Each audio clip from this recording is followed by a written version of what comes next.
She must make this lift. David.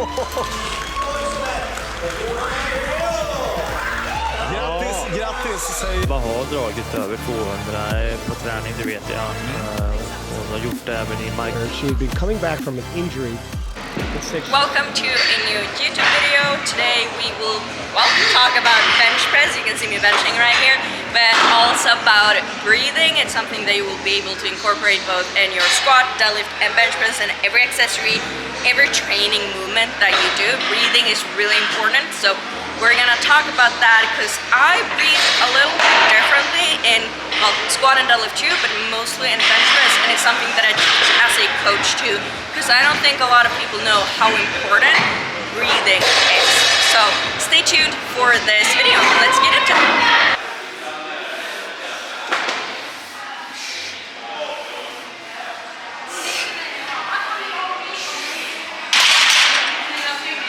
I think almost everyone is asking me, how has changing your bench up been? And I can tell you, I actually, in the beginning, I lost quite a lot. I did singles at like 85 kilos and it felt heavy every time. However, this week I actually did a 100 kg single. It might have been just a tiny bit high, so I have to work around that. But so I actually am not losing as much as I thought.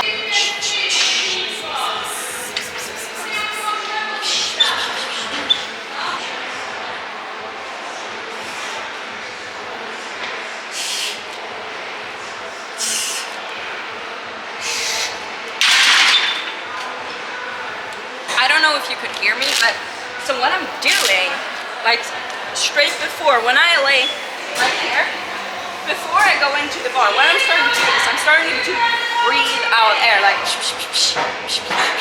and I do this like when I lay down to the bar, before I get ready to take a new breath of air, and I do it also. Once I've lifted the bar off and I put my glutes down, I also make sure to squeeze out air. And this is one thing I don't think a lot of people think about, is we always think about taking in huge amounts of air, like, but unless you actually breathe out and empty your lungs first, you're not gonna get the maximum amount of air when you breathe in. And this is actually, I learned this from Hicks and Gracie, from Jiu-Jitsu, because what they do in Jiu-Jitsu is they train their breathing a lot, like their diaphragm. But in powerlifting, we don't do that. It's like everyone knows you need to take a lot of air in before you squat or before you bench, but they don't think about how to do that. And how you breathe can create tons of tension in your bench. So breathe.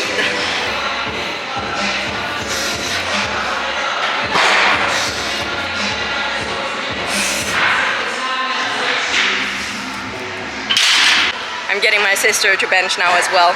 Since she's with me filming right now, she's gonna bench. Bra. Krama med låren. Bra! Lillfinger och armbågar va? Ja? I think that when it comes to technique in bench press or any movement for that matter, most people think, okay, where should I get my grip? How should I grip the bar with my hands? Where should I put my feet or whatever else it could be? Should I use the belt? Those kind of things. But they forget about breathing. And that's why I wanted to talk about it today, because we have weekly, of all the people that I coach, we have weekly Q&A calls where we go over feedback. And usually what I can see when I listen to a video is how they're breathing, and what I would say, okay, try this breathing technique and they will immediately feel a difference. So in the bench press, you're, like I talked about, from Hicks and Gracie and Jiu-Jitsu, before you breathe in, you always want to breathe out first so that you get room for more air to get into your lungs. So when you lay down, instead of just going, okay, directly, go and squeeze out a little bit of air at a time. Now, for example, in a squat, when you go out here, you don't really, if you just breathe out like that, you lose all tension. That's why I go because that way when I do those small quick out breaths, I engage my diaphragm, and also it means I keep tension but I empty my lungs. And when I lay down on the bench, I want to create tension immediately. So I create tension immediately. I go and before I know that right before I lift off the bar, I am gonna take a breath of air. Now, so before that, I want to empty my lungs, but I don't want to lose tension because I need to be tight once I get ready for doing the lift off. So that's why I go. Now, also, if you take a big breath of air, for example, if you compete in bench press, when you take one breath of air in, let's say before you do the lift off, you will not be able to 100% keep that air in and keep the tension from it without getting dizzy if you're supposed to wait from the referee's start signal. So right after you've lifted off the bar, like what you do is you start, once you put your glutes down on your bench, you keep going. You can hear me like that. You sound like a train because of it, but it's really good. And then you go, and then you just stay there. Once you're in position, glutes down, you're ready to bench. You get the referee's start, and then you go, breathe in, and you go down. And once you press up, because if you squeeze out air, once you're pressing the bar, you have more, you can take new air in for the next repetition. Now, this will also mean if you always do this, you won't even have to like kind of even think about the referee's start signal.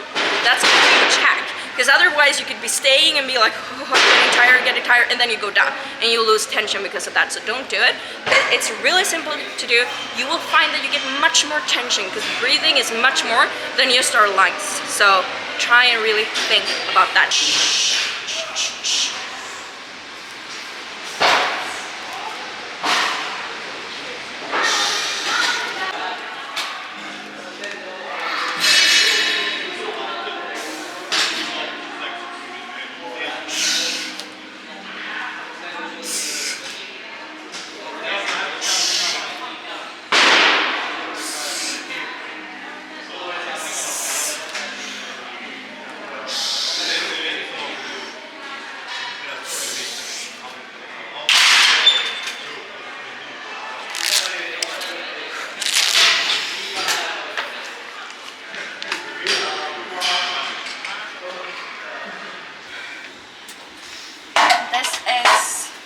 Accessory movement, and it's another time when you can actually just use your breathing, like when you go before the lift, do a big and take some air in, and then during once, for example, when you push, you squeeze air out. So you can use it in accessories, squat, bench, deadlift, every single movement that you do, and it will help even in running.